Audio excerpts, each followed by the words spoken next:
Assalamualaikum warahmatullahi wabarakatuh. Perkenalkan nama saya Abdul Noval Fauzafron dengan NIM 230121601239239 dari Offering C23. Di sini saya akan menjelaskan lanjutan dari tahap pertama yaitu tahap kedua analisis kebutuhan belajar dan pembentukan persona, khususnya di 2.1 analisis kebutuhan belajar atau needs assessment. Tujuannya untuk mengukur kesenjangan adopsi pembelajaran digital pada peserta didik di sekolah, dasar, dan menengah, serta menemukan akar penyebabnya baik dari sisi keterampilan, motivasi, maupun dukungan lingkungan. Langkah pertama yaitu analisis kinerja. Metode yang dilakukan yaitu menunjukkan data internal sekolah dan laporan aktivitas LMS selama 6 bulan terakhir. Contoh data yang dicari seperti persentase peserta didik yang login ke LMS per minggu sangat rendah.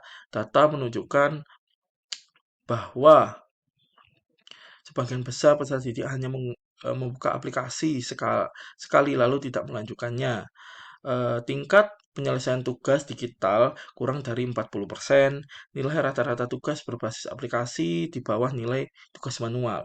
Tipe kesenjangannya yaitu keterampilan dan motivasi. Yang kedua, langkah yang kedua yaitu wawancara dengan stakeholder. Metode yang dilakukan dengan cara wawancara dengan guru, orang tua, dan beberapa peserta didik sebagai perwakilan. Pertanyaannya yaitu apa kendala terbesar dalam menggunakan aplikasi pembelajaran digital? Jawaban dari peserta didik lebih ribet daripada buka YouTube atau game. Jawaban dari guru, banyak peserta didik tidak serius, lebih sibuk main HP saat kelas online. Jawaban dari orang tua, saya tidak paham cara mendampingi anak saat pakai aplikasi tersebut atau aplikasi digital tersebut. Akhirnya terdapat sebuah kesenjangan yaitu motivasi dan lingkungan. Yang ketiga, langkah survei dan self-assessment dengan cara menyebarkan kuesioner ke peserta didik dan guru tentang pengalaman belajar digital. Pertanyaannya seperti seberapa percaya diri kamu dalam mengerjakan tugas di aplikasi tersebut. Skalanya 1 sampai 5. Hasilnya mayoritas peserta didik hanya menilai diri pada skala 2 sampai 3. Itu termasuk rendah, terutama untuk navigasi LMS dan upload tugas. eh, Guru menilai hanya 30%, kurang lebih 30% peserta didik konsisten mengikuti pembelajaran online. Akhirnya terdapat kesenjangan yaitu kognitif dan afektif. Langkah selanjutnya yaitu observasi, mengamati dengan cara mengamati langsung proses belajar di kelas atau lab komputer.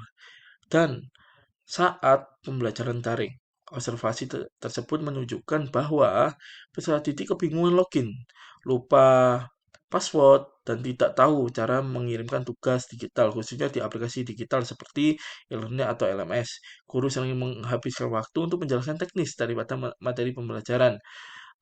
Beberapa peserta didik malah membuka aplikasi lain seperti game atau media sosial saat kelas online.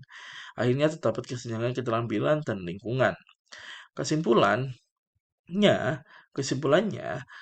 di asesmen saat ini yaitu hasil hasil analisis menunjukkan bahwa kesenjangan utama terletak pada satu keterampilan digital rendah, motivasi belajar digital lemah, dan tiga lingkungan pendukung kurang memadai serta kognitif afektif atau rendahnya kepercayaan diri peserta didik dalam memanfaatkan teknologi untuk belajar. Mungkin itu saja yang dapat saya sampaikan untuk tahap analisis kebutuhan belajar atau need assessment. Terima kasih. Wassalamualaikum warahmatullahi wabarakatuh.